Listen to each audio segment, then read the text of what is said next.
So ito yung S136 drone, napaka-stable niya guys, no. So ito yung budget meal na drone na may GPS.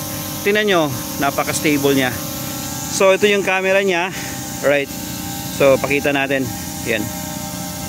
Yun yung camera niya guys, no. So yung controller niya, tingnan nyo guys. So ikot tayo. Yan. Alright, so napaka-stable niya guys, no. Katulad talaga siya ng DJI pero budget meal lang siya. Budget meal na drone which meron siyang GPS. Alright, so yan, palipatin natin pataas.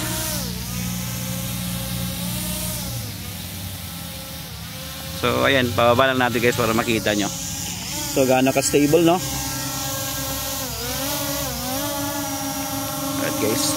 So yung camera niya sa ibabaw, yun yung hindi pala camera yan, obstacle avoidance. Saka ito yung camera niya guys, no. So ito yung itsura niya. So napaka stable niya guys. Yan, ito yung S136 mini drone. Alright, so napakagaan lang niya, brushless yung motor.